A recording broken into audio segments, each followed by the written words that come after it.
Hello, today I wanted to make a really quick video going over the InputMask component from the PrimeReact library and how to use it to create formatted inputs that forces the user to input some data in a specific format. So to get started, let's head over to Visual Studio Code or your code editor and start a new React project. So I've already done this, and I've also changed app.js to app.jsx so I can use the JSX syntax. I've imported the PrimeReact styles here, which you must do in order to use these components. And I've also installed the PrimeReact and the PrimeIcons package. The icons package and this last line of the styles here, the PrimeIcons.css, are both for the icons only. So if you're not using those in your application, you don't actually need to import or install those. But I do suggest it. I think they're a great package of icons. And then the last thing is going to be actually installing the package. So I've already done this, but you can use yarn add or npm install, and then PrimeIcons and PrimeReact, like so. So I'm going to go ahead and run that, but again, I've already installed it, so we'll just run an update. I'm going to go ahead and clear this. And then the last thing I've done here before we get started is I've added some styles to a div and put that gotten rid of the app and replaced it with this style div, just to make it easier to display and to see as I demonstrate it.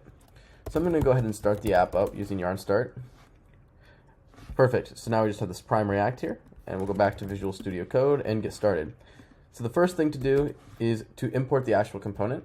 So you're going to import, you're going to do inside of brackets, you're going to import InputMask from PrimeIcons, or PrimeReact, I'm sorry, PrimeReact/InputMask, like so.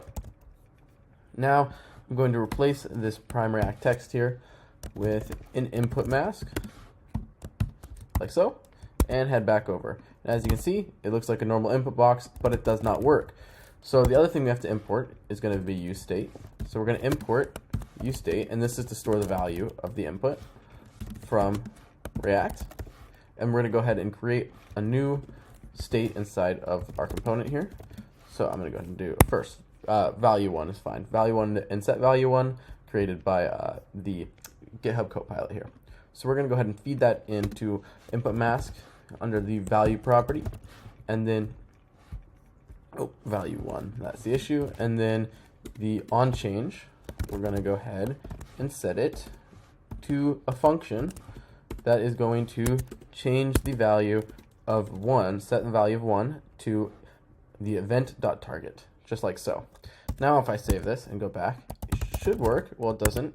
Let's add a mask. So let's add a mask so that we can show the format. So the mask is actually what you use to format it, or to display the format you want to use. So let's start with this one that GitHub Copilot here suggests, which is going to be a date. So it's going to use a number, and then /number/number. And that's going to force the user to input in that format. And as you can see here, it's created this little underlined input format here. And I can go ahead and input now only numbers. Lovely. So there is the only format it'll let me. So if I try and type some letters, again, it won't let me do that. So the next property I want to show you, actually, let me show you a different input mask here. So let's do a phone number. So let's do 999-999-9999. And so this will force us into a phone number format. And as you can see, we're forced into a phone number format just as expected. And again, I cannot type any numbers, or any letters, I'm sorry, only numbers. Great. Now we can also do letters. So let's say our phone number is consisted, or let's do an email. So let's do phone number. So let's say our phone number is consisted of letters, and we can only use letters. So now if I go back, sorry, we use A for the letter, not this S and the D. You have to use only A. It represents a letter in the mask property here. So now if I've set this to A, I can go back and I can only put in letters here. I cannot put in any numbers. Perfect. Now there's a couple more properties that I want to show you. One of them is slot chart. So what does slot chart do? Slot chart replaces these underscores, which are default in the input mask. It replaces them with whatever format you want. So if I go ahead and change this back to a date, just for display purposes, let's change that back to a date and come back, confirm, perfect, it's back in a date. And we're gonna change the slot char to, or the slot car to, we'll do it month / day / year, and now you'll see it'll replace this with these default values. So while these are not real values, you can't erase them.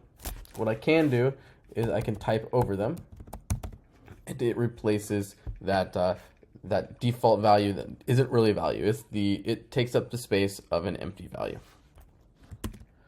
And so the last thing that I want to show you is going to be optional values. So these are values that you don't actually need to input, or the user does not need to input for it to be valid. And so how you set an optional value is you use a question mark.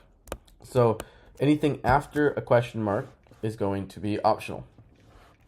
So let's say 99. So there's two more numbers. Let's say after this, after the input mask, that we are going to have optional after the typical date. So, well, actually, you know what? Let's do a time. So we'll do a time like this. User can we'll put a space there, and then what we'll do is we'll do hour, minute, second, just like so. And now you can see we have all these default values here, the slot characters, and then we also have it for the hour, minute, second. Now what I'm going to do is I'm going to get rid of the slot character because I don't like the way it looks, and it's hard to see when I demonstrate. So now you can see this is a time and this is a date. So let's go ahead and enter a date, random date, and then let's enter a time. So 4:50 and 20 seconds. And as you can see, that forced us to do the input under that format. So I hope this video helped. I hope you can use this input mask component in some way in your applications to create a forced input format for your users. If it helped, please like, please subscribe, leave any comments down below of any other components you want me to go over or any other videos you'd like me to make. Thanks for watching. I want to add a quick clip onto here showing you the documentation, and that this will be linked down in the description below. But if you could just get a quick look, you can see all the different things you can do. The documentation is absolutely fantastic. I suggest taking a look at it. If my video did not cover exactly your needs, I suggest you take a look at the documentation and see if there is something in there that might be able to fit your needs. Again, thank you for watching.